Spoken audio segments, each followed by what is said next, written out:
There we go. Ridiculous. So, you know what the problem is? I'm used to being the talent. That's the problem. And I clearly you're showing that you're used to being on the other side of the camera. You're a no talent hack. Speaking of no talent hacks, I found myself in the rumpus room, Nicholas.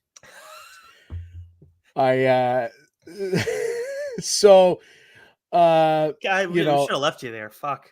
right? Yeah, I'd be you don't God, no, you don't want cream made out of this. Oh, God. But Oh, wow. I made an honest mistake.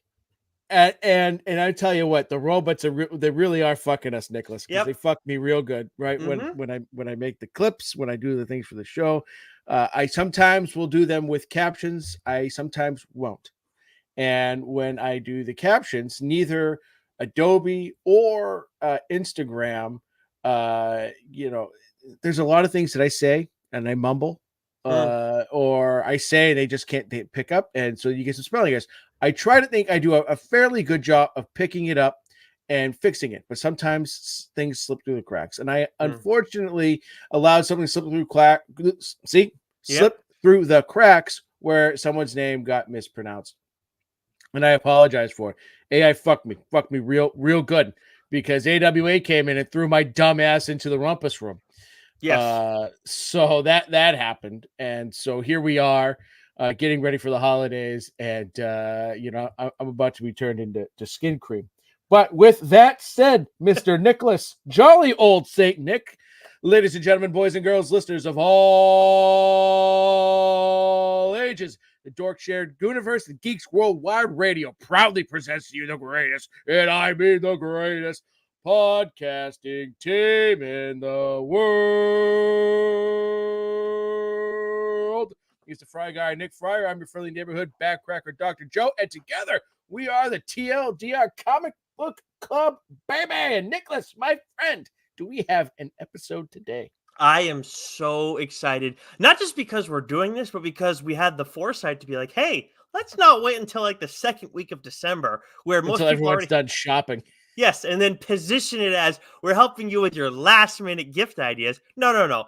We're helping you now. You got Black Friday coming up, and then you're gonna need ideas throughout the course of December, rounding things out. And a great way to do that is to pick up comic book related stuff, because obviously that's so big right now, and there's so many different ways. It's a great, I don't just love it because it's so big right now. Obviously we wouldn't do a podcast if it was just Phrasing. that, but wow, I don't even know where it was there. But the other thing is, I think that the medium is it's been just so pigeonholed to just being, it's a superhero thing, so it's a kids thing, and that's it. But there's so many other types of stories that you and I talk about on here that I think are great for all different kinds of readers, which we do. We do this week in and week out. We've been doing it for over 3 years now. But we've got plenty of ideas, plenty of options for you with our 2023 holiday gift guide. It's going to be for younger readers, for people who have like kind of read comics a little bit, but only read superhero stuff, for people who've read a lot of comics over the years and been around for a long time. Maybe they need help finding new stuff, don't know where to look.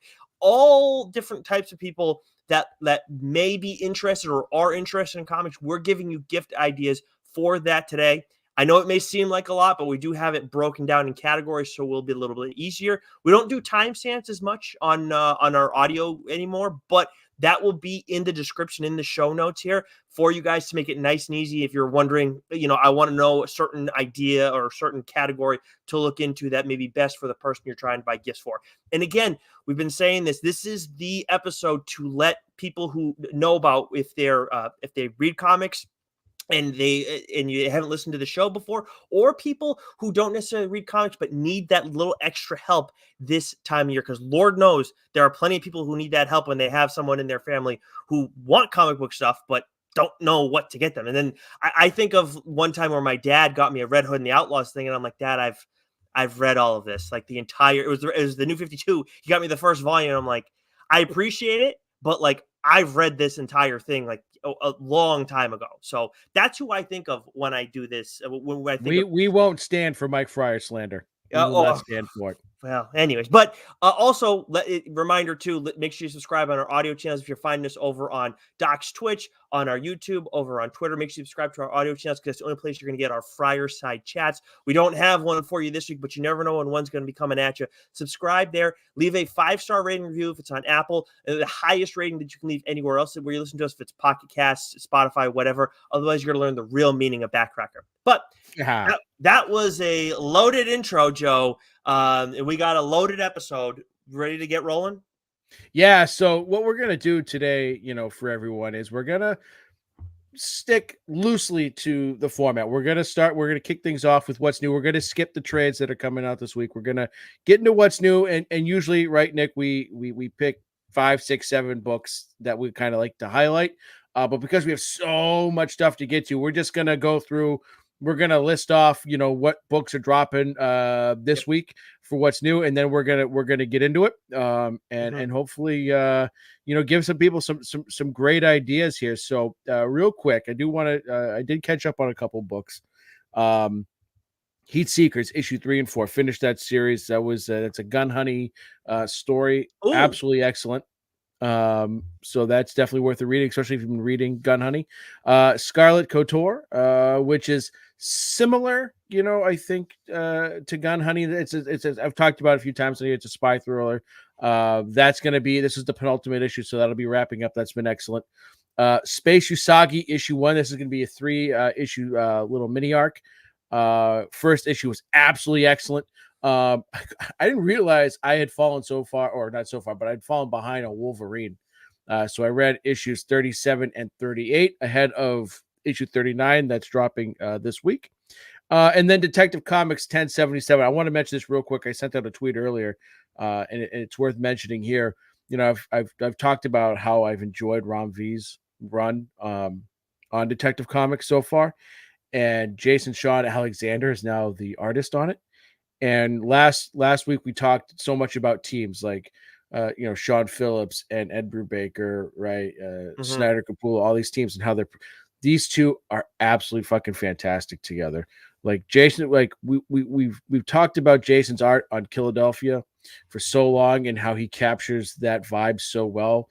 Well, he absolutely nails it here. Like those two, like the way that Ram V is writing Detective Comics in a very operatic sort of style, Jason's art captures that mood and vibe perfectly. So highly recommend people jump on the current run of Detective Comics. It sounds really cool. I mean, I haven't seen Detective Comics being praised this much. I feel like it gets praised a fair amount, don't get me wrong, but like this has been next level stuff for Ram V's run. I mean, this could be a standalone Batman title. In all honesty, right? But it's being told via Detective Comics, but like it's must read stuff. Well, I mean, in some ways, I think that's better that they're doing that because there's so many friggin' Batman titles out there. It's like give us the best stuff in Detective. As for me, the only thing that I've caught up on has been Poison Ivy. I fell behind on this one a little bit. It was issues 14, 15, and 16.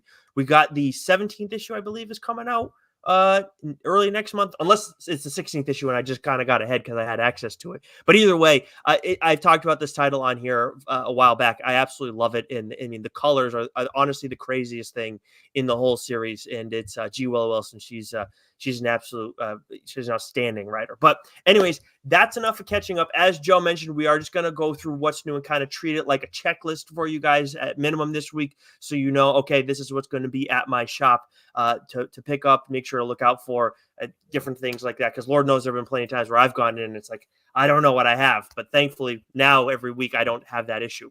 All right, Joe, kick us off with Marvel as you do, please. Okay, so we have The Amazing Spider-Man issue 38. We have Immortal X-Men issue 17. We have Wolverine issue 39. Excellent, excellent, excellent. The Incredible Hulk issue 6. The Invincible Iron Man issue 12. Uncanny Spider-Man issue 4. Star Wars Bounty Hunters issue 40. Moon Knight City of the Dead issue 5. The Sensational She-Hulk issue 2. Avengers Incorporated issue 3. Carnage issue 1, which I meant to read, but I didn't get a chance to. Captain Marvel issue 2. Dark Droids D Squad issue 3. Ended already. Not this in particular issue, but the Dark Droid stuff. Just saying. Marvel Superheroes Secret Wars Battle World issue 1. Then from DC, we got Nightwing issue 108, Batman Superman World's Finest issue 21, Superman issue 8, Titans issue 5, Wonder Woman issue 3, Justice Society of America issue 7, Catwoman 59, Justice League versus Kong issue 2, Jay Garrick The Flash issue 2, Green Lantern War Journal issue 3, Hawkgirl issue 5, Batman Offworld issue 1, Harley Quinn Black, White, and Redder issue 5, and last but not least, Titans Beast World Evolution issue 1. All right. From Image Comics, we have Gunslinger Spawn issue 26, Tenement issue 6. Oh, baby. Kill Your Darlings issue 3 was supposed to drop this week, but they had printing issues. So I believe that'll be dropped the week of December 2nd, Nicholas, if I'm not mistaken. December 6th is when it's going to be dropping. So just so everybody knows, again, this is why we do this. So that way you know, hey, you go in expecting Kill Your Darlings, a title to be very excited about, which Joe and I did get to read it already. You know, Tremendous. now you guys are going to have to wait a little bit longer, unfortunately. Now you know. The Holy Roller issue 1, Hack Slash Back to School issue 2, Capterra Universal Truths issue 4. I'm gonna rip through a couple of these here, Nicholas. Sure. From AAWA, we have Ribbon Queen issue 5. Is that the final issue? Nope, there's 8. Oh, there's 8. I gotta wait. Fuck. Mm-hmm. From you did this Boom, to yourself, honestly. Well, yeah, for good reason. From Boom, we have Mighty Morphin Power Rangers issue 114, The Expanse, Dragon Tooth issue 7. From Dark Horse, we have Star Wars Hyperspace Stories issue 11, Black Hammer The End issue 4, The Alternates issue 3, a book that you called dibs on, Lunar Lodge issue 1. So that one, good snag by you. We have Cyberpunk 2077 Hugs and Kisses issue 2. Killer Queens 2 issue 3, and then real quick, Mortal Terror issue 1. So this is a Dracula story. Yes, I read this too. So it's funny how, like, decade ago, more than a decade ago at this point, you had The Prestige and you had some other like magician movie that came out sort of at the same time. Like you see this a lot, like you get similar stories that are kind of, oh yeah. So this is running in parallel to Dracula issue 2, but from Skybound. This wasn't bad. I enjoyed it, but I definitely enjoy Tynan's Dracula story. It's very similar characters where you've got Dr. Simmons, you've got Renfield, Dracula, all that. This was a good first issue. I'm gonna definitely check the second one out, but if I had my druthers, I would definitely stick with the one that Tynan's doing with Martin Simmons over at Skybound. I have not checked out Dracula yet, but I feel called dibs. Oh, that's okay. There you go. But I feel similarly after reading. I actually forgot that you called dibs. So look at that. But Mortal Terror is like I thought it was solid. I feel similarly. Lunar Lodge. Was it just me, or did you kind of get a little lost at times while reading it? Yes, that was my problem. Like I was like, this has good bones to it, and it seems like there's like interesting concepts, but it's a little bit a lot at times, and not the right way. But Lunar Lodge had really good potential. But in the interest of time, we're gonna gloss past that. But it is a first issue that I would say is worth picking up. From IDW, we got Star Trek issue 14, Bryn Mawr issue 5, Good Deeds issue 6. From Skybound, we have Void Rivals issue 6, and then Dracula issue 2. Mad Cave Studios, the book, one of the books that I am so excited to read this week, The Devil That Wears My Face issue 2. I loved the first issue. Can't wait to check out the second one. And then Eden Frost issue 1. From Distillery, we got Somna issue 1 by Becky Cloonan and Tula Lotay, which I called dibs on this one. We do not get Distillery review copies yet, so I'm very excited to check this one out. An oversized issue. I know you're not a big fan of all that, but oversized Tula Lotay book, I don't care. I'm loving that. And then from Whatnot Publishing, we got Harriet Tubman Demon Slayer issue 3, which I didn't know was a thing until last month, quite honestly. And then The Plot Holes issue 4, which is a book I talked about on here a long while back when it was just an Indiegogo campaign. I've been picking up all the singles issues for that. Yeah, because some of those covers are fucking awesome. Yeah, they awesome. really are. It's just like it's like collecting individual trading cards for me. It's I love it. And from this point forward, I'm going to try my absolute darndest not to swear. Okay. Well, good Right, luck with that. Yeah. because right, this is supposed to be well, they're all issues for everyone, right? But with this one, uh, I'm gonna try and tone it down a little bit. So Okay. Yeah. Let's see how you do with that, or maybe we're gonna throw your ass in the rumpus room again. now But you gotta watch it. Jeez, like an old Red I didn't Fox. make any. I didn't make any promises. My background it still says Hellfire Club. I don't Yeah. care. I don't. I was trying to make a. I think you should leave joke there. I just nothing, but just short circuited. Today, Junior. Yeah, exactly. All right, but yes, it is now time to start our holiday gift guide. So we do have a few different categories here. I'll just run through them so you guys have a general idea in case you decide to not check the timestamps. So in the larger graphic novel category, we have a lot of subcategories. We have first volume of an ongoing series. Then we have first volume of a completed series or OGN, original graphic novel, excuse me. What? In the sake of time, I think we should just, you know, let's You know, let's just get into it. you it would have taken me maybe 30 more seconds and we've now wasted 15 seconds debating this. So now we have no choice. So you guys are just have to wait on pins and needles as we start our first category. It's called a big market tease, Nicholas. Come on. That's what it is. Sure. You go back behind the other side of camera again. All right.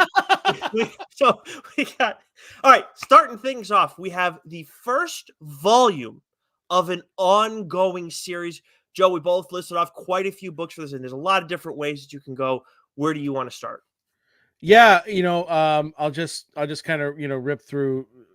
So it was funny when we were making this list, right? Because I think it's real easy for us to get caught up in recency bias and stuff like that, and we Hmm. forget, right? Like, oh shit, like these are obvious kick-ass books, like we should have, and so like sometimes we can get in the weeds a little bit, and we forget like the obvious ones. I mean, first and foremost, Saga, right? Go pick up the first volume of Saga, right? Yes, I That's mean, yeah. There's another category that I would have had this under as well, and I'll note that later. But I agree with you 100%. yeah. And then so this next one here, like I think for now it might be over, but like I think there's plans of coming back to it, but Noctera, right? Hmm. Scott Snyder's Noctera. I mean, this could be under completed series or this could have been put anywhere, but like Yep. this is a book that is really, really, really enjoyable and just sort of gets better and better, as the series goes on. Hmm. But like if you're in like we've been talking about like dystopian futures lately and those kind of stories. This one is far different than I think the other ones that than your typical one that you would read. And there's some horror elements to it. Tony Daniel's art is absolutely Yeah, fantastic. that's So what I was this gonna is say. one I highly recommend. Chip Zdarsky is going to make quite an impact, at least for the books that I've recommended for this holiday Weird, season. huh? I know it's my Chip, but I've tried to pick books that I think when coming up with this list too, we want to have like a lot of variety because we know that there's going to be a lot of different tastes and people like all different sort of things. So what's great about Zdarsky is that he's written both great indie books but also great you know uh your basics, not your basic but your typical superhero books, but a couple books that he's written that have won awards and have been up for awards and couldn't be any different from each other is Public Domain and Newburn. Hmm. Both excellent books that I would recommend to anybody. Newburn being, a sort of a crime book that revolves around a fixer or a lawyer, for the mob, right? Who's Yep. there to, kind of self-police the mob so that, their shit doesn't get out and that they all stay well policed, right? And so things don't get out of hand. And then Public Domain is sort of Chip's look at, a little uh, satire, inside baseball, however you want to describe it, at sort of the comic book industry itself. And it's written and drawn by Chip, and it's a great look. And I don't know if satire is the right word, but No, like, a little bit of that. um, yeah, but taking a look at the comic book industry, writers, artists, and sort of the superhero world in general, and that did win an Eisner. Absolutely fantastic Yeah, that's the series. least surprising thing of them all, that one and Eisner. Right? How does the industry not love that? But on that note, I think public domain is great for people who are like fans of the MCU and like Yes. maybe not read, even if they haven't read anything else. Like this would be, I think this is something they would find interesting. I think Newburn is just a great story for anybody that they can read. Yeah, but public domain does have more of that traditional comic book feel to it, right? Because it Mhm. is taking a look at, you know, sort of like the a big comic book studios that's taking one of its properties and turned it into a movie franchise, and showing how creators and things get screwed over in that. It's a really phenomenal series. They're both great. Uh, I absolutely love them. yeah. I really do. For the Star Wars fan, we've talked about. I'm surprised, not in a bad way. I love the fact that it's been going on so long, and that's Darth Vader. Now, there's a couple of Mhm. different Darth Vader titles out there. I think Kieran Gillen had a run on Darth Yep. Vader a few years ago, which was great. But the current run, written by Greg Pak, right? I believe that the It's either absolutely Greg Pak excellent. or Charles Soule. I don't know. Yeah. Yeah. Double check that for me, because Yep. if you wouldn't mind, thank you. Yep. Because it's been absolutely excellent. And so this is one, I think, for all readers. If they're a Star Wars fan, if they're new to Star Wars, or even if longtime Star Wars fan in general, this has been an absolutely great series. And with obviously the focus of being around Darth Vader, but you get a lot of Queen Amidala's handmaidens in there, that for a couple arcs that was really interesting and really fascinating. Really? Yeah. Huh. So really, really good stuff there.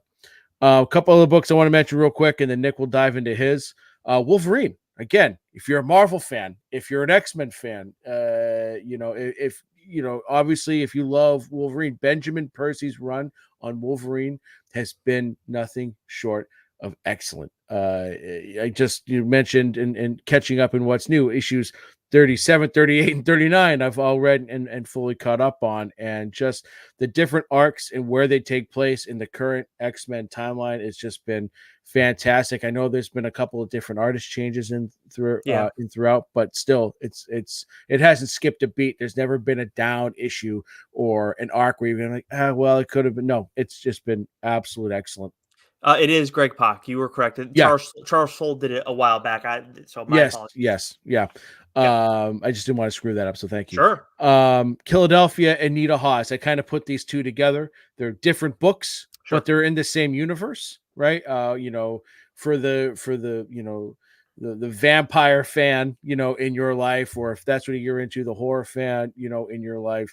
Uh, this has just been an excellent series, and I think Nita Haas is, in its own right, an excellent series, but it's also a great companion piece, especially with what's been going on over the last two arcs.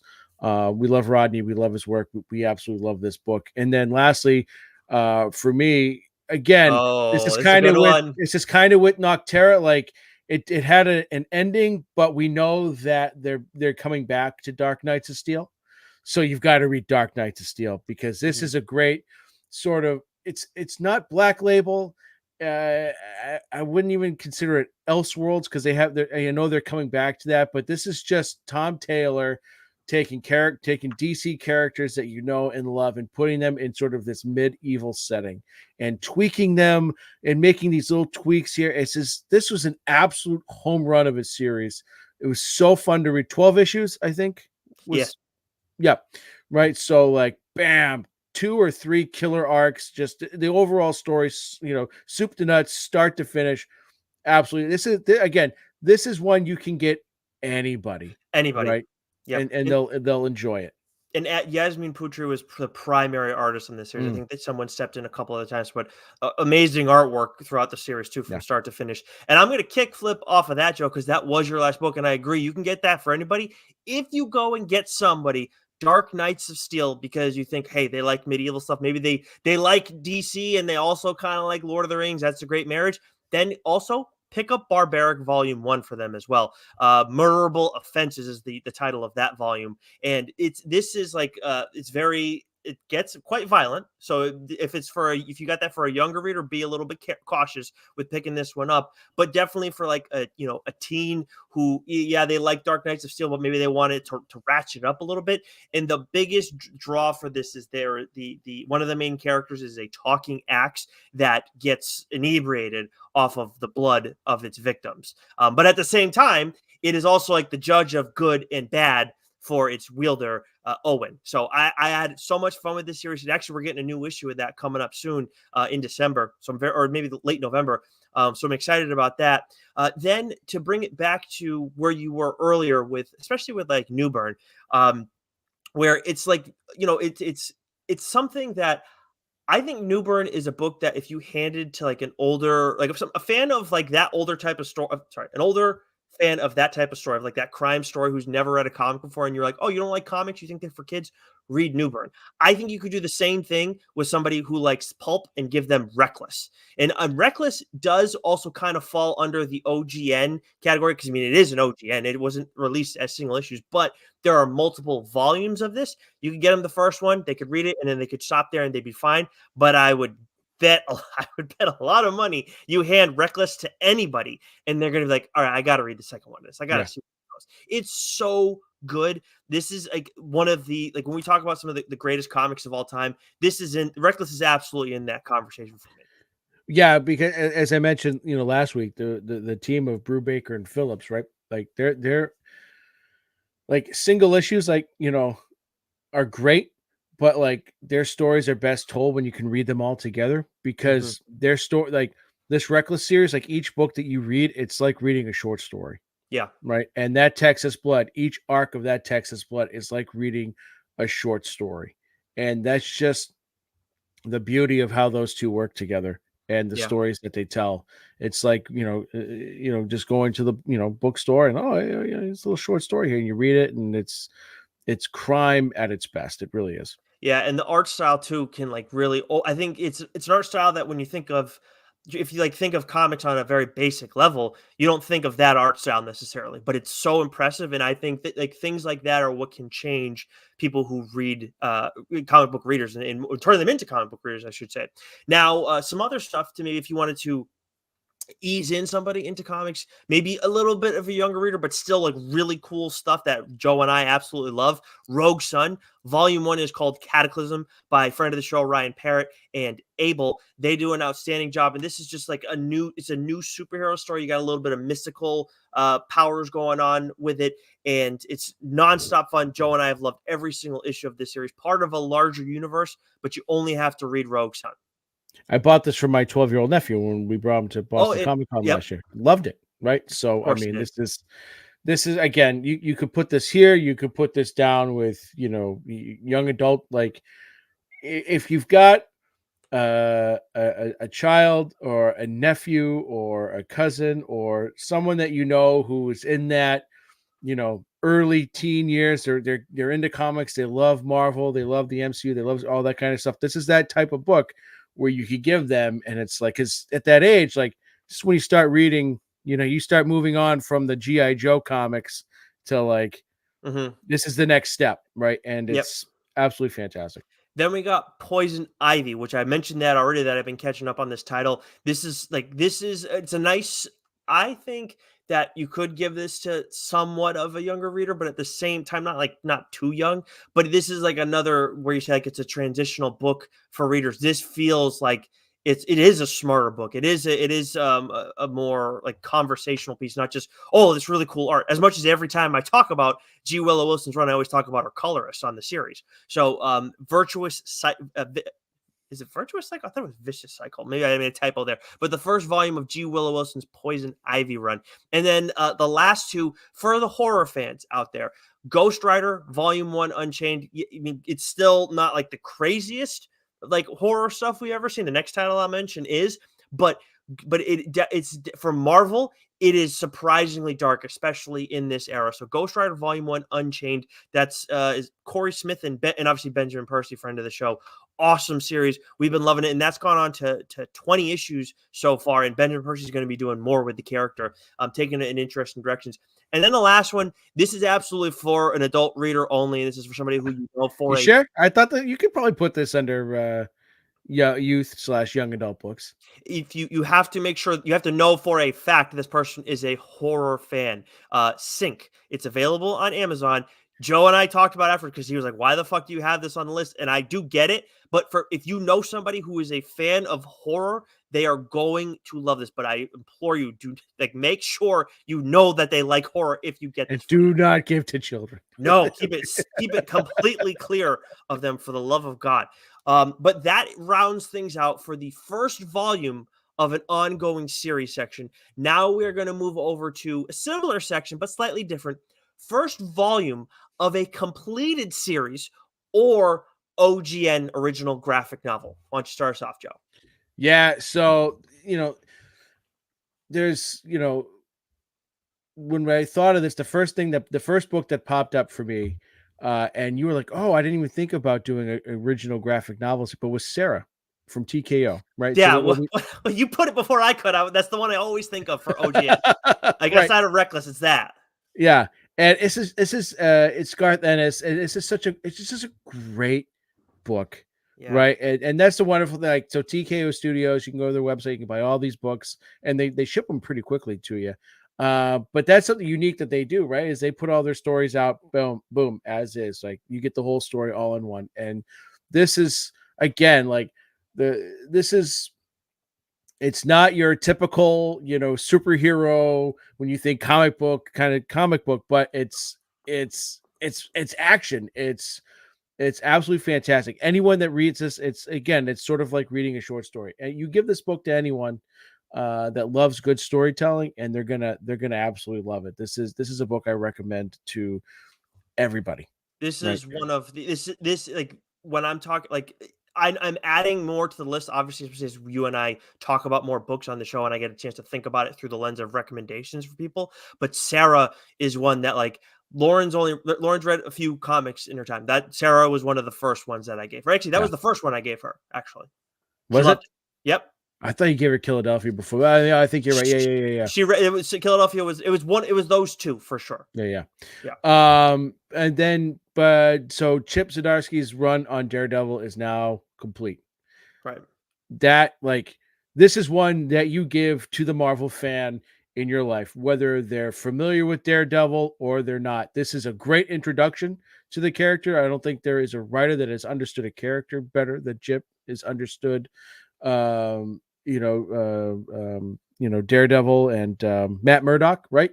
This is perfect. This is just absolutely brilliant storytelling, and like I said, like, understanding a character, getting, pulling out all the layers of him at the same time, telling just epic story that he did for, close to 3 years. Yeah, and some crazy Electra stuff too. Yeah, what he did with Elektra, but also the stuff he did with Kingpin, and Mhm. so much good stuff there, and even some of the crossover stuff with Punisher too. This was excellent, absolutely excellent. And then I just wrote AWA, right? Pick a title, right? Their entire catalog. We've had Axel Alonso, who is the chief. What is his Creative official title? officer. Chief creative officer. Yep, thank you. Former editor in chief, at Marvel, Vertigo. Right, this guy knows storytelling, right? And one of the things he talked about when we've had him on was wanting to have something for everyone. And while AWA's titles are, they're grittier, they're dark, they're definitely for an older audience. There is something for it. There's so many different types of stories in there. If you're more of a traditional superhero, kind of fan, maybe you start with the Resistance, right? It's a superhero universe set for the modern day. If you like revenge stories, well, you could you could pick any number of titles, right? You could, Yeah. Bad Mother. If you like horror, you could grab Sacrament or Black Tape. If you like spy thrillers, Hotel. right? Oh, if you like horror, right? A Hotel, right? What's the one there? Ronan. American Ronin, thank you. Right, if you like a good spy, so there's Well, just so many excellent books. There's even books for which I'll mention for younger readers, right, with erratic and advice. So there really is something for everyone there. So again, you can't go wrong. Go to AWA Studios website and just do what I did when I first started reading their books. I literally just picked the title, read it, and fell in love. And literally, I have just voraciously read just about all their stuff. yeah. Well, on that note, I'll go into mine. The specific AWA title that I like to mention is Devil's Highway by Benjamin Percy, and like that was actually the first with him. That was the first book that we talked about. There was a second volume of this as well, but just get him the first volume. And like this is like conspiracy stuff, truck driving, and like what really goes on with all that. It's so dark, and I love the art in the series too. I think actually Devil's Highway was you talked about AWA before on here, but yeah, Devil's Highway was the first book that I talked about from AWA on here. But yeah, I absolutely love that title. And then another one too. Again, very actually, I don't know if I can recommend this. Can you recommend it me? Like I can recommend it to anybody. I love it, but it's a Christmas gift. It's your book. I It's love your Hit Me, time, man. Nicholas. I I know it's a great book. Again, you've got to be very specific who you recommend this one to, yes, because this is exactly. definitely not for children. Yes, Hit Me is not. It's very risque.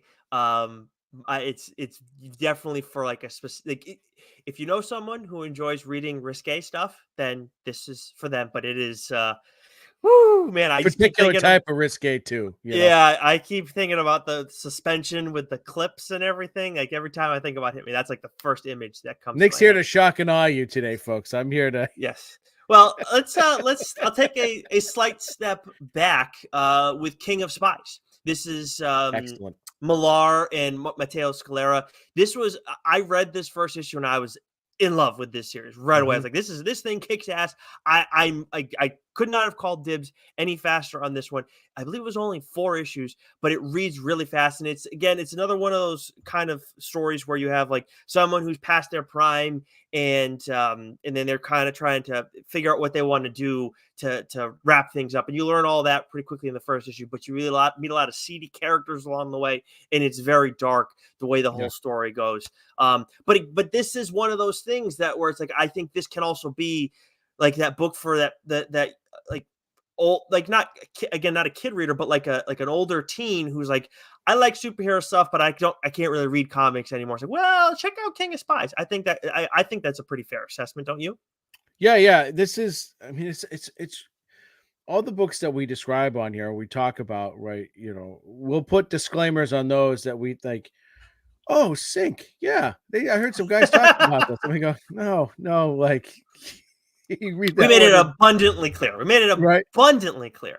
But that's not to say that Sync isn't a brilliantly written So book, good. right? All, Yep. all the books that we talk about on here, right, are all great stories, right? For either for one reason or the other, they fit this category, they fit that category. We recommend them to this person or that person, but at the end of the day, they're all great books. And King of Spies, again, it's like King of Spies. That's why we do this show, right? Because it might be a book that you would have seen on the rack and be like, oh, I don't. Oh, no. And you move on, you pick something else. But it's excellent, and Mm-hmm. it's a quick read, and that's not to knock it down, right? It's that Yeah. engaging, right? Yeah. And this is a book where if you're someone who just traditionally reads Marvel or DC superhero stuff, this is a book where you could read it and be like, huh, I want more of that. And Yes. you start to read other independent or more image stuff or whatever it might be. But this is a great book to kind of, if you're only into, like I said, the Marvel or DC stuff, this will help get you to step out of that box a little bit. Yes, I completely agree. And another one I think that can do that for you too, where like with King of Spies, it's maybe a way to introduce you to Malar, and then you go and find he's got all this other stuff. God Country is a great introduction to Donny Cates as well. And he's obviously done so much different work. Friggin' outstanding. And I know we didn't have Vanish on our list because it's kind of, I'm not sure how to categorize Vanish, but Vanish is another one that's friggin' outstanding. And that alone, like you don't need anything more than the elevator pitch for Vanish. It's Harry Potter meets the boys. Friggin' Yeah. crackers. Absolutely Yeah. love it. But God Country specifically is just is a story about family, story about a father and a son, and dealing with that relationship and things changing, and getting that opportunity to have your parent back after going through either dementia or Alzheimer's. I can't remember, but that's not supposed to be like a joke or anything. But like I as someone who has dealt with that in his family, I like really appreciated that even more so.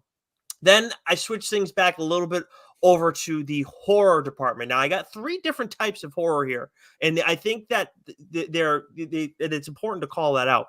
Black Mass Rising is TKO Studios.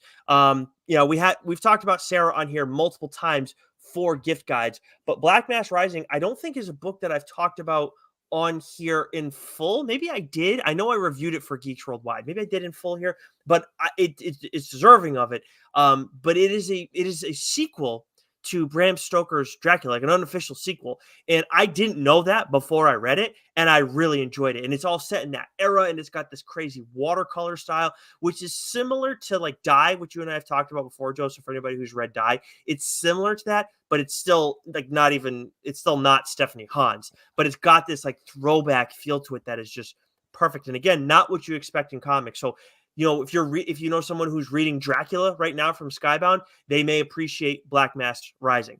Then we got Where Monsters Lie. Again, this is for a horror fan, just like Black Mass Rising is, but where that's classic, this is a horror comedy where we have Kyle Starks doing amazing work for Dark Horse. The trade actually came out in October. This actually flew under our radar, I think. But I absolutely loved it. This does leave room for it to be an ongoing or to come back for a second volume or whatever, but also it could just end right here. I want more of the title, but it can end right here and it's fine. Doesn't feel like it got shorted. But Where Monsters Lie. So again, this is for horror fans who also like a level of horror comedy. And then Harrower. I think this is perfect for if you know somebody who enjoys horror movies, especially like the slasher movies of yesteryear, but they've never read comics. This I can see being a great like transitional book for them, where it's like, read this. The trade is out right now. It's 4 issues. Read this. It moves at a breakneck pace. If you like this, there's so many other interesting horror comics out there, and this is a great place to start. So again, Black Mass Rising for more of that classic horror fan. For Where Monsters Lie is for any horror fan who also appreciates horror comedy. It's great.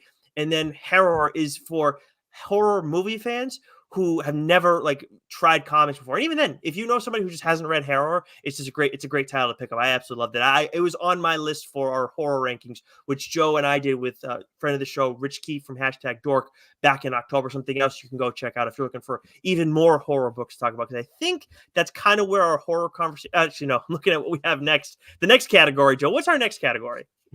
So the next category is trades with official TLDR endorsements. And what I mean by this is that these are 2 books that I wanted to put on here because I will mention this until my dying day. TLDR is featured on 2 AWA books, one front cover, one back cover, and that is Year Zero, Volume 0. This one was written by Daniel Kraus. And then Red Zone, written by friend of the show, both friends of the show, to be honest with you, Cullen Bunn. Mm-hmm. So these are 2 books that we absolutely love. I don't know. Have you read Year Zero? Volume 0. Yeah, I think it right. So this Year Zero is a zombie book. It's a great take on sort of the zombie apocalypse. Volumes 1 and 2 were written first, both by Benjamin Percy. Where Daniel Kraus came in, he wrote Volume 0, which is sort of the prequel to those, obviously. And he does a really great job at capturing the essence and the voice that Benjamin Percy started. And then Red Zone. This is with fantastic art by Mike Diodato Jr. This is just talk about, pulling someone, that's past their prime, but still still throwing a little bit of heat, still throwing 90 with some movement, getting back into the spy game. And this is just nonstop high octane action, from the first page to the last page. So we recommend these two books because we are featured on them. But other than that, they are two excellent books, both from AWA Studios, that you should absolutely read and check out. With Red Zone specifically, I think when we talk about King of Spies beforehand too, I think Red Zone is like a great place to start for people who like action movies, like those spy thriller kind of movies or shows or whatever. Like Red Zone is a great way to introduce them to comics. And then King of Spies also is, but I think like Mike Deodato's art style really plays to that kind of person more so. I have a new goal, What? Nicholas. So we've now been featured on a front and a back cover from AWA. I want Mike Deodato Jr. to draw us both into a comic book one day. Oh, okay. Well, there you go. We got to have him on the show, I think, before we do that. Yeah, but that's the goal. That's the okay. Goal. There you go. New goal. Now it's out. It's out in the ether.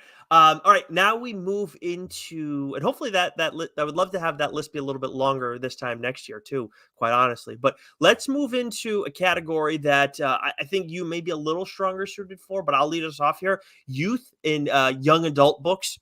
So TMNT, Mighty Morphin Power Rangers, is a book that I've talked about on here. Obviously, Mighty Morphin Power Rangers is from my childhood, and while TMNT is also from my childhood, that started with your childhood.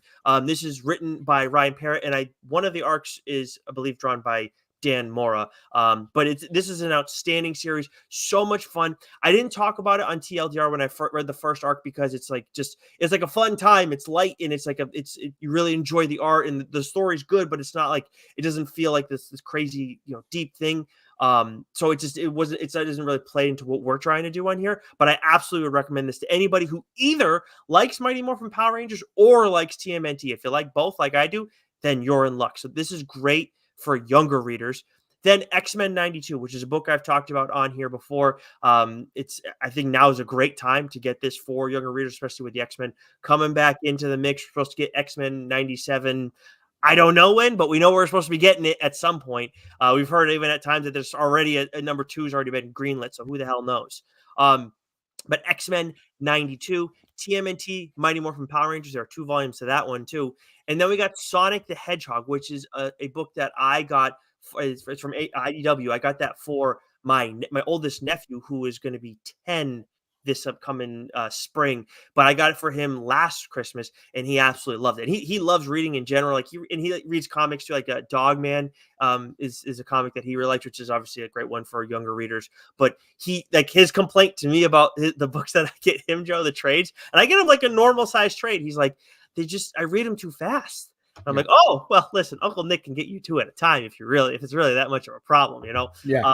But it's also, Sonic is also great for younger readers and for parents because I told Lauren as soon as we got it, I'm like, now if your sister can't give us an idea for a gift for him, we have like a failsafe. We can get him a couple volumes of this every single time he wants it. So we can get this and throw him a little something else, and then it kind of mixes it up. But he likes reading this, so I think this is like a great one for younger readers. Yeah, that's in books I've been getting from Violet, like My Little Pony. She can read on her own now, which is great. And so this is a category that I wanted to make sure we had because we do get people from time to time say, hey, what do you think about this book? Do you think it's appropriate for my however old child or whatnot, right? Every time we get that question, I'm like, Joe, this is all you, man. Yeah. Sync. Get them sync. But don't do that, everybody. If you're only listening to this section, do not get that book for anybody in this category.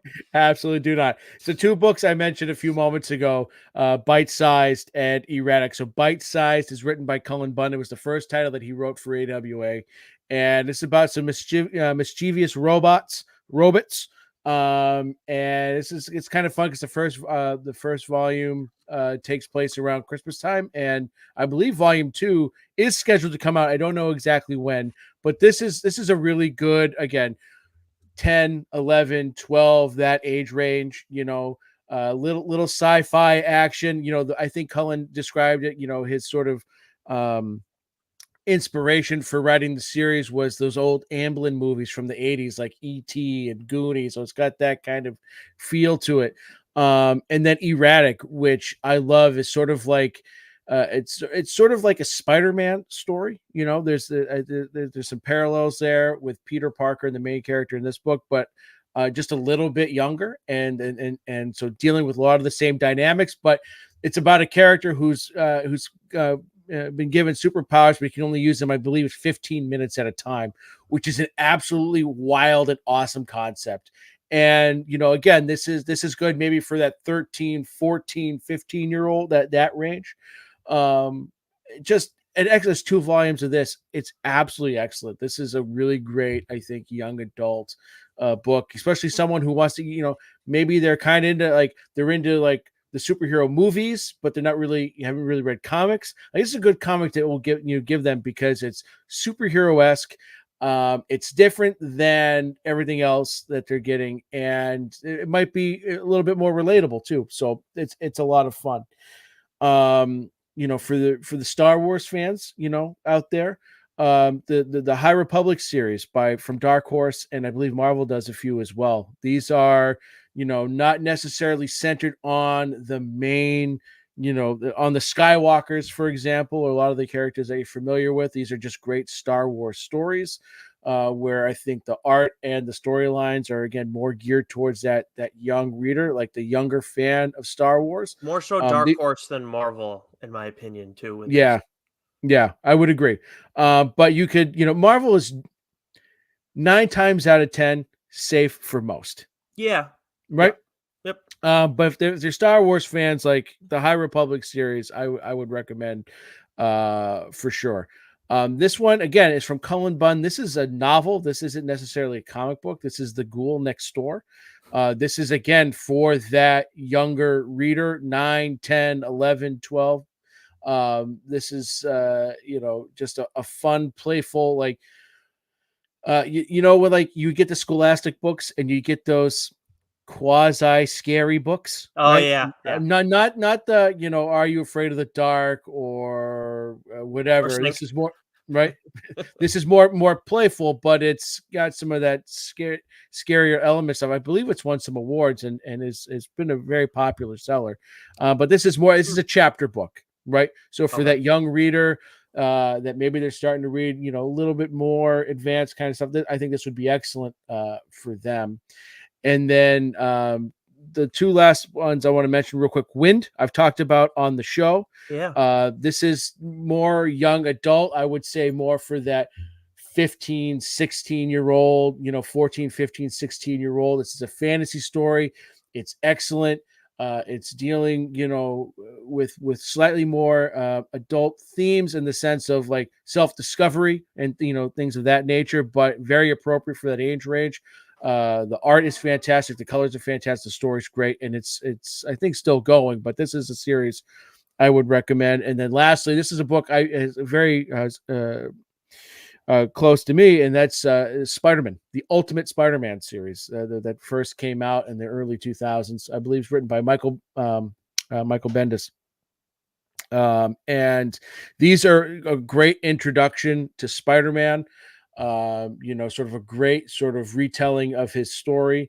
The art's great, the story's great. There's something ridiculous, like 16, 17, 18 volumes.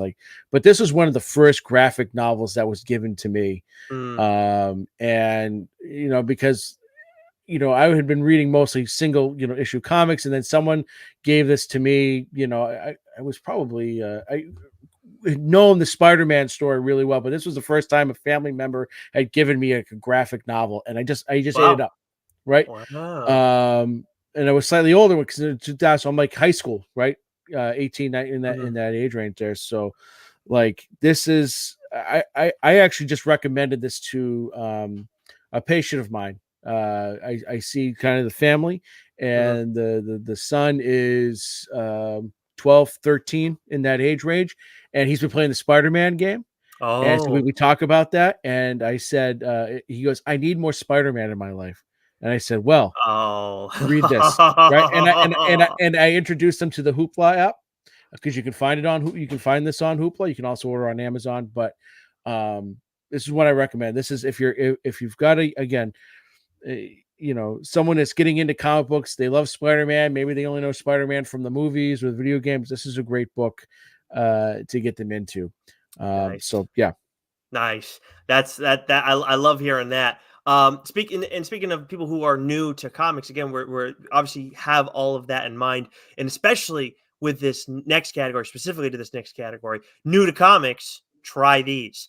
We got a bunch of different ones. And these are ones that, again, like if you're dealing with somebody who has read comics in a decent capacity before, they don't necessarily these gifts wouldn't be all that great for them because there's a good chance that they've already read it at some point. Joe, would you like to kick us off here? Yeah, so these are books that we're not going to dive to because these are fairly very popular books. Yep. So these are ones that we're mostly going to just sort of list off here. But Batman Year One, I mean, that's a classic, right? You looking, someone's a Batman fan. The Year One should be in their collection. Mm-hmm. Also, Batman: The Long Halloween. This is another book that should be in everyone's collection. So if they don't have it, right, or they should have it. And then I did Superman for Tomorrow. I talked about that on the show. And I believe this is sort of what they're going to be basing the new Superman movie off of. Although how much, I'm not sure, but Superman for Tomorrow. And then I just been talking about Spider-Man and how much I love that character and how much I love my chip. And when you combine the two, it's pure magic, and that is Spider-Man Life Story. It could also fit under another category of hardcover collectibles because about this time last year, they took this entire run, put it in a nice hardcover book, which I own. But this is just, again, this is a writer who absolutely understands the character in which he's telling a story about. So Spider-Man Life Story, takes a look at Spider-Man throughout, the decades of his life and just tells a beautiful story here. So those are that if you got someone who's like new to comics or getting into them, these are must-have books, hands down. Nice. For mine, I definitely thought so. First of all, Joe, I obviously co-sign on all the books that Joe's recommended, but especially with this grouping, they're crucial ones for people who are new to comics. And with mine, I took a similar but slightly a different approach. Again, thinking more about the people who already like other stuff and trying to spend more time with the character, kind of like you did with your client's son with Spider-Man. And that's specifically with The Witcher.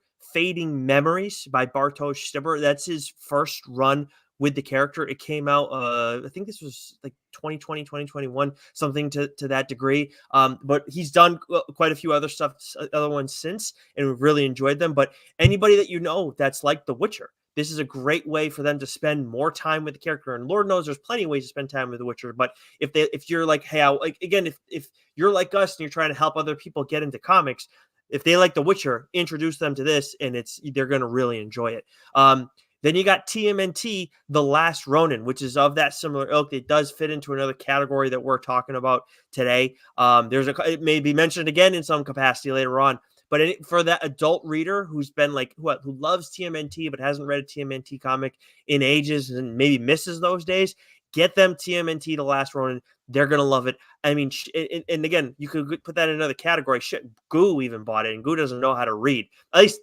he didn't used to know how to read. I mean, he may know how to read. On Twitter recently, I saw him mention a book, and I was like, what? You know what those things are?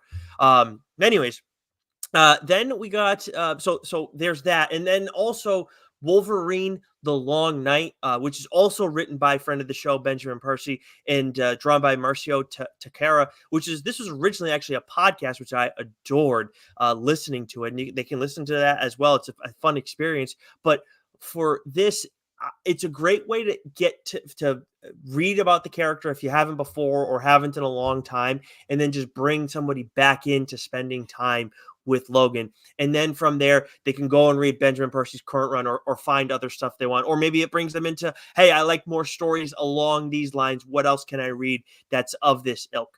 Then there's Red Hood and the Outlaws, Volume 1. This is the new 52 run specifically. And actually the first issue of this run came out when I was in college. It was in 2011. This is a huge game changer series for me. Obviously, friend of the show, Rich Keefe, and I did a whole episode on Red Hood when Joe was out. I think it was when you were vacationing, if I'm not mistaken.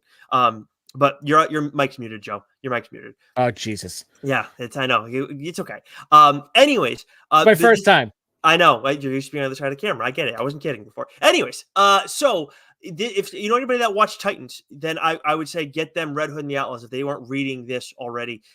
Because like if you liked at all what they did with Red Hood there, this is a million times better. I promise you. It was solid on the show, but this is kick ass. Then quickly on a couple other ones here. Joe mentioned Saga earlier. I do think that is a great one for people who are new to comics, but again, that's definitely more for an older reader. I would say it doesn't need to be like the oldest reader, but it's just like this is not for younger readers. The Magic Order, which gets dark at times, but if you know anybody who's like likes Harry Potter, likes that magic, still Lauren hasn't read it yet, but I want her to read it because I think she's going to love it. Another Mark Millar series. It's magic and everything. What's really cool about it is this group that protects the world, but they also live with us in everyday life, but they have to have like normal mundane jobs and they can't use their magic for their betterment. So it creates all these their own personal betterment, I should say. So it creates all these different issues. And the last one is a book that Joe recommended on the show a long while back, and a great representation of what the show is, Once and Future. If you at all like King Arthur, you all like medieval stuff, anything like that, give them Once and Future. This is so much fun. And Dan Mora is the artist on this series, and Tamara Bonvillain is the colorist. An amazing artistic team. One of my favorite books ever. I mean, Kieran Gillen is just awesome stuff. Yeah. All right. Yeah. All right. Let's move into manga and prose and art. Oh my. What do you got for me? Manga and prose and art. Oh my. So yeah, we want to highlight some other things outside of comics too, because there's just so many great stories and ways to tell stories that we wanted to share. So we've had a couple of manga episodes featuring our good pal Chris Scheim. So for me, like the manga that I because I'm new to manga, and maybe a lot of people listening are like, what the heck is manga? It's just it is Japanese comic books that you've got to read backwards, but the storytelling, once you figure out how to learn to read it, it's absolutely fantastic. And then two books that was actually recommended by a friend of the show, John Lees, writer of Sync, is Pluto and 20th Century Boys, both written by Naoki Urasawa. And Pluto is now also an anime show on Netflix, which is excellent. So these are just two brilliantly told stories that is, to me, I think a great introduction, to manga, especially if you're, you've been reading comic books for a while and been kind of curious and want to, dip your toes into it. Those are two books that I would start with, and then I've got a couple of prose titles that I'd like to, some novels I'd like to mention real quick. We've mentioned Daniel Kraus on here, a couple of times, especially with Year Zero, Volume Zero, but Whalefall, which has been getting a lot of praise, and I think the rights have been purchased and it's going to be adapted to film. Nice. And this is described as The Martian meets 127 hours in this powerfully humane and scientifically accurate thriller about a scuba diver who's been swallowed by an 80-foot, 60-ton sperm whale and has only 1 hour to escape before his oxygen runs out. Yeah. So you've got, this is excellent. Sounds excellent so stuff. good, man. I've got it. I'm waiting to, I've actually got the audio book for this. So once I'm done with my Thrawn trilogy, which again, that's something else, you guys. I don't have this on this list, but the Thrawn trilogy is absolutely excellent, and that's something you should definitely check out.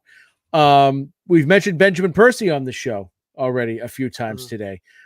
He came out with a trilogy of books called the Comet Cycle trilogy.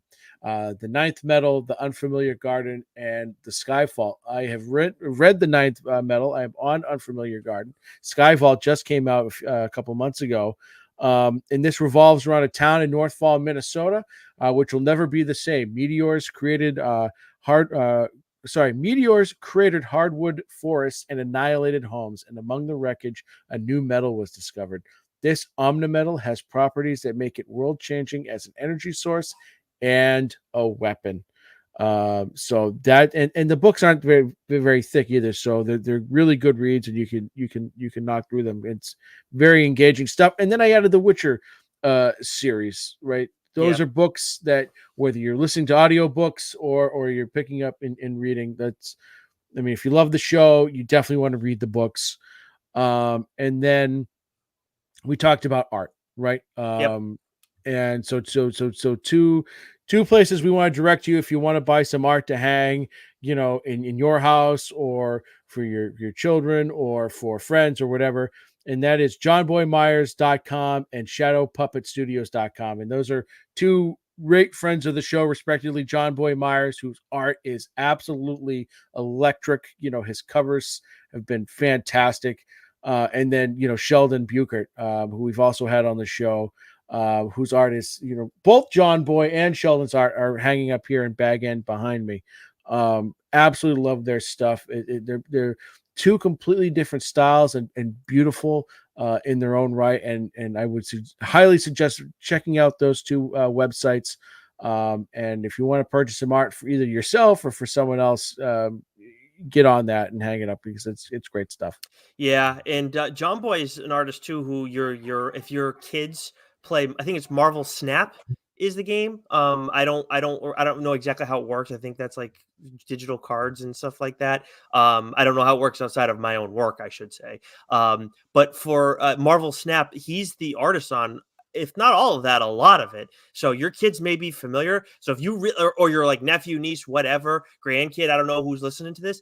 If you want to like look really cool, get them some art from that series because he does a lot, if not all of that stuff. And I mean, can't say enough about John Boy. And the same goes for Sheldon too. And Sheldon delves into a lot of different stuff too, like in terms of like Darth Vader, Star Wars stuff. There's a lot of really some of his Star Wars stuff is some of his best stuff out there. I think that might be some of my like favorite like of like the larger IPs because obviously he's done some great stuff for AWA and Radiant Black and Image and whatnot. So great stuff there. Again, johnboymyers.com. That's JONBOYMEYERS.com and shadowpuppetstudios.com. Just how you think it's spelled for Shadow Puppet Studios. As for me in this category, outside of those two, I did want to mention we're talking about manga. I've only done two, and it's been Monster and Chainsaw Man. Monster has been around a lot longer, and it did have an anime years ago. Chainsaw Man has an ongoing anime right now. It's on Hulu. I actually finally watched the first episode of it, and it's basically like the first chapter of that manga, and it's actually pretty much like shot for shot the same thing. Maybe the dialogue changed. I'm not certain, but it's pretty outrageous. It's pretty out there. So again, be careful who you're getting it for. I feel bad. Like in Monsters, kind of would be a weird one for a younger reader, but if you know someone that, hey, I want to get them into manga, or I think they should try out manga and they've read comics and they've read quite a bit of stuff, and obviously if they're an adult, like Chainsaw Man is a good thing for them. And then this is for somebody. I think that if like Wes, who's my co-host over on Change My Mind, if he got this book, I think he'd find it interesting. But he is not a comic book reader, but he's a fan of all of the comic book movies. He's loved Marvel forever. But I also think that you and I love this. I have not read it yet. True Believer by Abraham Reisman. This is the definitive revelatory biography of Marvel Comics icon Stan Lee, a writer and entrepreneur who reshaped global pop culture at a steep personal cost. And again, I haven't read this yet, but I own it. And the reason I feel comfortable recommending it is because of the endorsement by one Neil Gaiman, who, if you are not familiar with, is a legend, not just in comics, but in all of writing. His quote on this, a biography that reads like a thriller or a whodunit, scrupulously honest, deeply damning, and sometimes even heartbreaking. That scrupulously. Thank you. I appreciate that. But that's like I've honestly never. I don't know if I've ever said that word out loud. Read it before, but anyways. So like that's Neil Gaiman is saying that about this. That carries as an immense amount of weight for me. All right, but that rounds things up for us in manga, in prose, and art. Oh my! And we are now gonna move on to hardcover collectibles and coffee table books. Excuse me. What do you got for me? It's a coffee table book that turns into a coffee table. And it's about coffee tables. It's just, right.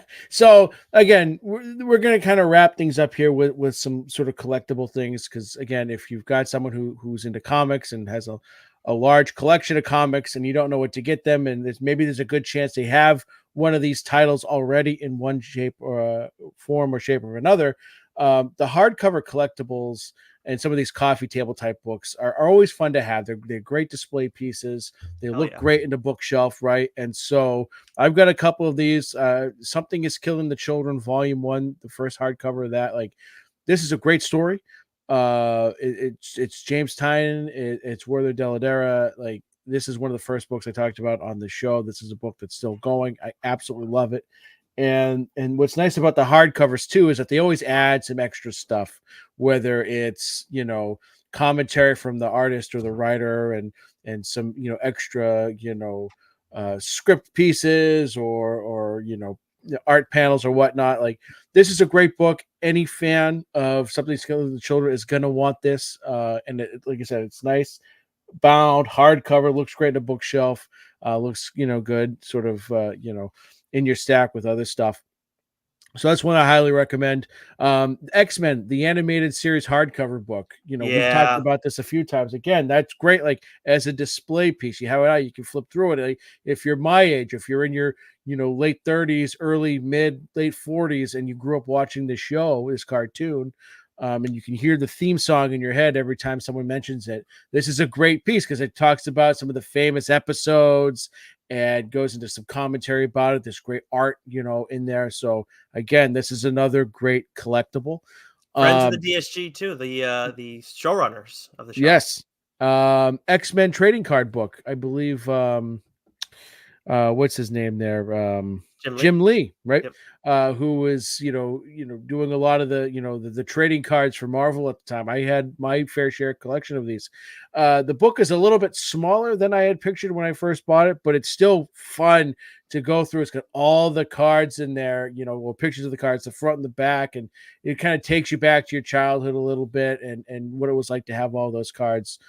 So that's one that I recommend. And then these last two, Nicholas, are up your alley because these were either given to you or that you recommend. Yeah, The League of Regrettable Superheroes is a book that is a fun novelty item for anybody that's a superhero fan in any capacity. Doesn't have to be a comic book fan. They could just like the movies too. And this is just it has a list of comic book characters through the years, through different eras of comics that didn't necessarily work all that well. And it's like a page of art, and you see the character design and everything, and then a page or two of the description of this character. I forget how many it is. I feel like it's a little over 100 characters in the listing, but this was actually something that my sister-in-law and brother-in-law got me. I think it was last Christmas, maybe the one before. I'm not sure, but I really enjoyed it. It's a fun item. We've actually, if you've been listening to us long enough, you've probably heard us utilize that book on here. It's been a long while since we've done that because so much has changed on the show, but a fun little item there. And then the other one too. So I have two comic book related things that are on my coffee table. I have the X-Men the Animated Series hardcover book. I love that thing, and then I have Batman Dear Detective by Lee Bermejo. Now I actually have the softcover version because I got it out right when it came out. I didn't want to wait around, but there is the hardcover version available. If you go on Amazon, you can find it. It tells a story in there, but it's a lot of it's just a lot of splash pages. That's all it is from Lee Bermejo. And you'll see the cover when you look it up. You won't need to you're not going to think twice about it. Like, it's like, oh, this thing is absolutely kick ass. And if you like the cover, you're going to love the interior. And I think it's a really cool thing where if you have friends come over who like Batman, I can see anybody flipping through that thing. So Batman Dear Detective. Um, then that wrapped things up in the hardcover collectibles. And then last, Joe, we have statues, figures, and unique collectibles. I'm going to kick us off here first because I know you have one listed here, but ours kind of go hand in hand. So we mentioned the Last Ronin before. If you are if you know someone who's read the series or know someone who just loves TMNT, maybe you're like, you know what, they won't read the comic, but they might like this figure, and then maybe that leads them to read the comics. There is I got the green screen, so you can't see his face. Brilliant. The figure from the TMNT Last Ronin series is I own this. Goo owns this. I think you're supposed to own it, but Goose still has it. It's outstanding. I absolutely love it. Like, it's one of my favorite figures. I have it on I have a few on my desk, and that has been there for a while. It's so well done. Okay. You Yeah. gotta you want to go through the rest of these, or Oh, I wanted to sorry. I'm so sorry. You're right. That's fair. Did you want yours is TMNT as well? So I figured you'd go into it. yeah, But, okay, yeah. You awkward pause there. I thought you were just gonna well, go the through master of those. editing, nobody's gonna know. Well, except for those you watching right now. But so I'm very much late in to the statue collection game. Now I have a ton of Legos. I'm an avid Lego collector. Yeah, you Um, are. Yeah. but like over the past year, so when I was a kid, I had a ton of Ninja Turtles action figures. And one of my favorite things to do is to just go on eBay and just scroll through and take a look at all the action figures or the Ninja Turtle action figures. Like, oh, I had that one, I had that one, I Mm. had that one. It's just a nice stroll down memory lane. And so there's a company Super 7. I don't know what the full name is, but I just pretty much go onto Amazon and I type, or I go to one of these toy collecting websites, and I type in TMNT Super 7 series. And what I love about this particular series of Ninja Turtle, figures is that they're sort of slightly larger, upgraded, more detailed version of the toys of the ones I had when I was a kid. So Sewer Surfer Mikey, Samurai Leo. I just got Space Cadet Raph. I'm waiting for Basketball Donatello. But even like the regular ones, like I've got all four of the regular Ninja Turtles, like the classic Turtles statues. I've got Metalhead. I've got Baxter Stockman, like Usagi Yojimbo, right? Like these are all things I had when I was a kid, and they're like I said, they're slightly more detailed. They're a little bit bigger. The quality is excellent. But like if you're my age, if you grew up watching the Turtles in the 80s and early 90s and had a bunch of these toys, these are great display pieces. Mm. They're you can take the hands and heads off and interchange them, and they come with all these great. It's just fun. It's a nice trip down memory lane. My wife keeps asking me, so how much do those things cost? And I'd say, mind your business. Don't worry about it. I got it. I got a bag, and don't worry about it. Yeah. you know. Yeah. Just like the one I'm But going to get on that Constantine one you were trying to tell me to buy. hey, we're very generous with our wedding gift money, and I wrote in the card there, Nicholas. Okay, half of this is yours. So buy something fun with it, and that's what you're supposed to do. You know what? My brother was asking me. I missed an opportunity. My brother was. You should text him and send him a cliff diving video. Cave diving. Cave, excuse me. But my brother asked me the other day, "Hey, any gift ideas for you and Lauren?" I had one for. I have a list for stuff for Lauren. Most stuff that like it only would be good from me, but one thing that worked. Oh, we don't need to get into that, Nicholas. Oh wow. Anyways, no. Wow, you are unbelievable. But no, I more meant the. But with my brother, rather, I should have told him about that Constantine statue and just see what he says. You're right. Like, I'd love this. This would be great. Yeah. Although he did get me a kick-ass. Honestly, I wouldn't be stunned if he got it for me because he got me a kick-ass Daredevil statue that I think I've shown you before. You know that yellow one that I have? Was that the one that was in the naughty position with Rogue? No, that was Darth Maul, you Oh, bastard. right. And it was and that was with Wonder Woman from Death That's Metal. right.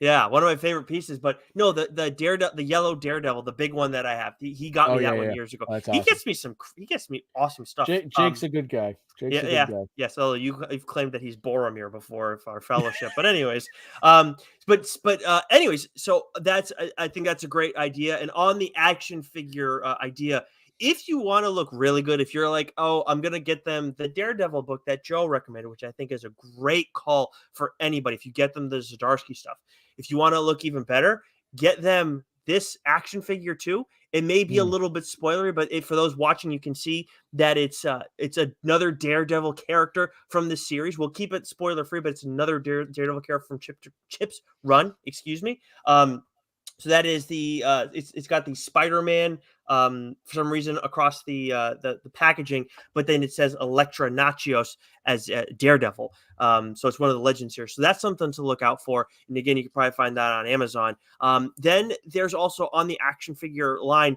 Todd McFarlane obviously does a lot of cool stuff. We talk about Spawn all the time on here, but he also does a lot of DC stuff now as well. And I think just in general, if you know somebody who liked the Batman, and the best action figures like the stuff you see in Target and everywhere else like that. McFarlane stuff is 100% the best. So I would look for the Batman movie one by Todd McFarlane. I think that's great. And then especially if they like the Pattinson movie, and then if they just like Batman in general and you want to get him a cool Batman figure, look for the McFarlane Arkham City Batman. I think that's like the great one for like the classic Batman fans. There also is like an animated series one that, again, friend of the show, Goo has. He has that one from the animated series that's pretty cool too. So there's that. And then the last thing to round things out is a gift that I got a long while back, and I thought about it really late here. But again, the green screen's kind of screwing it up for anybody who's watching. But this is a flask with an old Moon Knight comic strip wrapped around it. Oh, right. Yes, and I got this. It was a gift given to me, found on Etsy. And as you know, Joe, I fucking love utilizing Etsy for gifts. It has so many creative things. Someone got me like a Gandalf shirt from there. That's like a 90s or 80s rock band shirt. It's really freaking cool. I got to show you because I haven't seen you since I got it.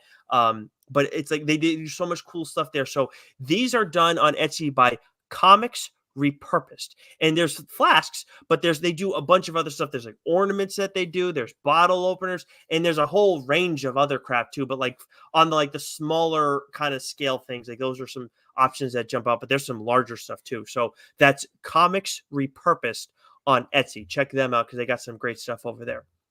But that is it for the 2023 holiday gift guide, courtesy of TLDR. I kind of flew by on this. This is the fastest hour 20 minutes I've ever spent with you in my life. Yeah, and I think I did a pretty good job of not swearing there for most of that. Oh wow, you might have. You might have. I mean, a couple squeaked out. I'm pretty sure, but for the most part, it wasn't too colorful. So.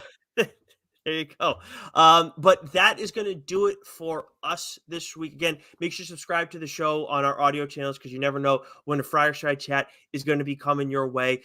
Leave a 5-star rating and review if it's on Apple. The highest rating review wherever else you listen. Greatly appreciated. Again, if you listen to this in full and you listen to us week to week, you know anybody that's trying to find gifts, let them know about this episode. We're going to make it really easy for them to access all the information that they want. And also, again, tell another fellow comic book reader because there may be stuff for them too. If they don't know what to get exactly for their niece or nephew, son, daughter, whatever, that also likes comics, is maybe getting into comics, whatever.